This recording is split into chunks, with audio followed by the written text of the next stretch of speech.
आप देख रहे हैं न्यूज़ 7 हिंदी, राष्ट्र प्रथम। तो वहीं लखनऊ के इंदिरा गांधी प्रतिष्ठान में राष्ट्रीय छत्रपति शाहू जी महाराज की जयंती की पूर्व संध्या पर आरक्षण दिवस वैचारिक समागम आयोजित किया गया। कार्यक्रम में सामाजिक न्याय, संविधान और आरक्षण के मुद्दों पर मंथन हुआ। वक्ताओं ने कहा कि वंचित और पिछड़े वर्गों के अधिकारों की रक्षा के लिए संघर्ष जारी रहेगा। साथ ही जातिगत जनगणना को सामाजिक न्याय और समान भागीदारी की दिशा में एक महत्वपूर्ण कदम बताया गया। कार्यक्रम में बड़ी संख्या में लोगों ने भाग लिया।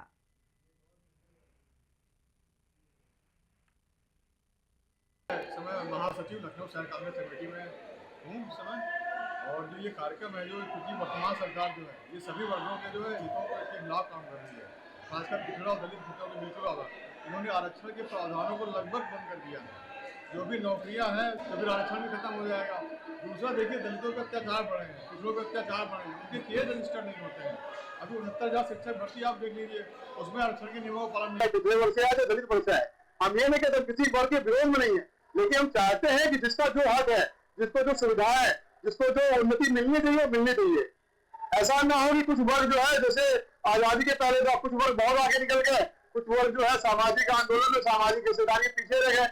जब आपके समाज का 80% 85% हिस्सा पीछे रहेगा तो वो देश कभी आगे नहीं बढ़ सकता। तो हमारा प्रयास ये, कांग्रेस का प्रयास हमेशा ये रहा है कि जो समाज के सभी वर्ग हैं, सभी वर्ग खासकर जो पिछड़ गए हैं, जो विकास की प्रक्रिया में जो वर्ग जैसे ओबीसी, दलित, अल्पसंख्यक ग्रुप है, वो जो पिछड़ गया है उसको भी विकास की मुख्य धारा में लेके आना है। क्योंकि जब सभी लोग विकास की मुख्य धारा में आएंगे, सभी लोग सशक्त होंगे, तभी भारत भी सशक्त होगा। तो कांग्रेस की यही सोच है, इसी को लेकर कांग्रेस जो है निरंतर आंदोलन भी करती है। और यह कार्यक्रम जो है श्री मनोज यादव जी के जो प्रदेश अध्यक्ष पिछड़े लोगों को लेके, एससी समाज को लेके सबको जागरूकता का एक अभियान चला रही है पूरे प्रदेश में। हम सब लोग पिछड़े वर्ग से आते हैं, राहुल जी हमारी लड़ाई लड़ रहे हैं, तो हम सब लोगों को भी हौसला है। मेरे साथ आप देख सकते हैं कई नौजवान साथी मेरे आए, और खाली इसलिए आए क्योंकि हम लोग राहुल जी की बात से प्रभावित हैं। इससे पूर्व राहुल जी एक बार यहाँ कार्यक्रम कर गए थे, तो उन्होंने कहा था कि आप कोई प्राइवेट अस्पताल में चले जाइए और वहाँ देखिए कि कितने अल्पसंख्यक, पिछड़े और एससी समाज के लोगों का नाम होगा। तो वो बात सही थी।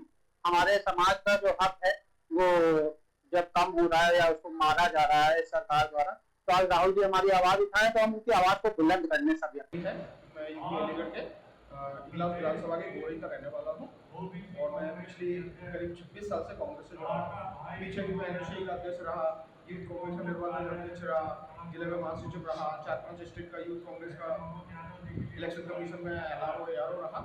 पीछे जिला पंचायत का चुनाव भी लड़ा मैं, और छोटी कांग्रेस है, मैं हार गया। मेरा पूरा परिवार ही आपकी से नहीं, पिछली 3 पीढ़ियों से हम कांग्रेस है कि तैयारी हमारी शुरू से रहती है। लेकिन जिस तरह से जो हमारी समाज है, जनता है, जो बीजेपी का प्रशासन है, इनकी जो दलित विरोधी और पिछड़ा वर्ग विरोधी जो नीतियां हैं मोदी जी की, और जो सामाजिक समरसता के विरोध जो काम करते हैं, सिर्फ पूंजीपतियां, 2-4 धनाढ्य पूंजीपति अडानी अंबानी, उनको छोड़ करके जितने भी, ऐसा नहीं है कि सिर्फ पिछड़ा ही, जिसमें से जो कमजोर वर्ग का, जो सामान्य वर्ग का भी बंदे हैं, वो भी सब इनसे। सतीश शुक्ला एडवोकेट, पूर्व अध्यक्ष Unnao bar association, Congress party का एक सक्रिय सिपाही हूँ। और आज छत्रपति साहू जी महाराज जयंती समारोह में जो आरक्षण दिवस मनाया जा रहा है उसमें भागीदारी करने आया हूँ।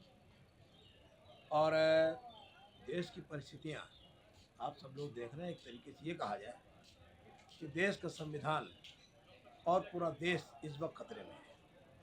भारतीय जनता पार्टी की सत्तारूढ़ पार्टी जो प्रदेश में है और केंद्र में है, वो पूरी तरीके से तानाशाही कर रही है।